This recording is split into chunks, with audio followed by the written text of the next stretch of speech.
சற்று முன் திடீரென ராஜினாமா செய்தார் செங்கோட்டையன். தமிழக அரசியலில் பரபரப்பு, அதிர்ச்சியில் எடப்பாடி.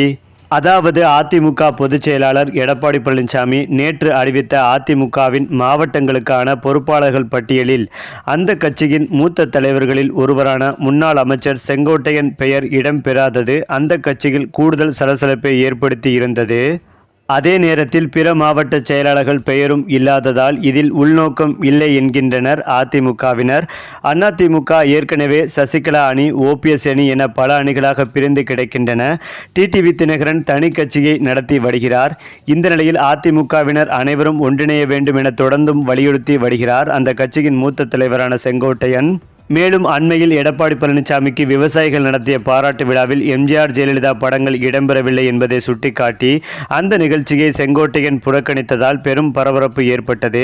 அதிமுகவின் செங்கோட்டையன் கலக குரல் எழுப்பியது அந்த கட்சியில் பெரும் பரபரப்பை ஏற்படுத்தி தற்போது வரை நீடித்து வருகிறது. சசிகலாவின் தூண்டுதல் பேரில் இப்படி பேசுகிறார் என எடப்பாடி பழனிசாமி தரப்பு குற்றம் சாட்டி வருகிறது. இன்னொரு பக்கம் அதிமுக ஒன்றிணைய தடையாக இருக்கும் எடப்பாடி பழனிசாமிக்கு தேர்தல் ஆணையம் மூலம் நெருக்கடி தரப்படும். எடப்பாடி பழனிசாமி அதிமுக பொதுச் செயலாளர் பதவியிலிருந்து நீக்கப்படுவார். அப்போது செங்கோட்டையன் அதிமுக பொதுச் செயலாளர் ஆக்கப்படுவார் என்கின்ற தகவலும் ரெக்கை கட்டி படைக்கின்றன. இந்த நிலையில்தான் அதிமுகவில் உள்ள 82 மாவட்டங்களுக்கான பொறுப்பாளர்களை அந்த கட்சியின் பொதுச் செயலாளர் நேற்று அறிவித்தார். இதில் அந்த கட்சியின் மூத்த தலைவர்கள் அனைவரது பெயரும் இடம்பெற்றுள்ளது. மொத்தம் 82 மாவட்ட பொறுப்பாளர்களை எடப்பாடி பழனிசாமி அறிவித்துள்ளார். இதில் இதுவரை ஒதுங்கி இருந்த அதிமுக தலைவர்கள் பலரது பெயரும் கூட இடம்பெற்றிருக்கிறது. ஆனால் மாவட்ட செயலாளராக இருக்கக்கூடிய எம்ஜிஆர் காலத்து அரசியல்வாதியான செங்கோட்டையன் பெயர் மட்டும் இடம்பெறவில்லை. ஆனால் பிற மாவட்ட செயலாளர்கள் பெயர்களும் இடம்பெறவில்லை என்பதால் செங்கோட்டையனை ஒதுக்கியதாக கூறுவது தவறு என்கிறார்கள் அதிமுகவினர். அது மட்டுமில்லாமல் அதிமுக பொதுச் செயலாளர் எடப்பாடி பழனிசாமிக்கும் கட்சியின் மூத்த தலைவரான செங்கோட்டையனுக்கும் இடையே ஏற்கனவே உரசல்கள், கருத்து வேறுபாடுகள் இருப்பதாக பேசப்பட்டு வந்த நிலையில்தான் தற்போது பெயர் பட்டியலில் அவருடைய பெயர் இல்லாதது விவாதங்களை கிளப்பியுள்ளது.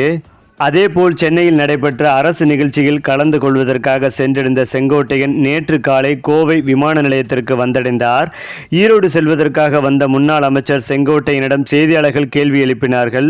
அப்போது சென்னையில் அதிமுக பொதுச் செயலாளர் எடப்பாடி பழனிசாமியை சந்தித்தீர்களா என்ற கேள்விக்கு எந்தவித பதிலும் அளிக்காமல் சிரித்தபடி நழுவி சென்றார். இந்த சம்பவம் பரபரப்பை ஏற்படுத்தி உள்ளது.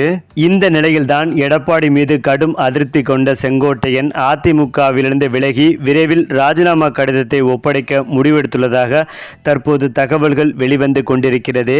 செங்கோட்டையன் மட்டுமில்லாமல் அவருக்கு நெருங்கிய அமைச்சர்களும் அதிமுகவிலிருந்து விலக முடிவெடுத்துள்ளதாக வந்த தகவல் அதிமுக தலைமையான எடப்பாடியை அதிர்ச்சியடைய வைத்து வருகிறது.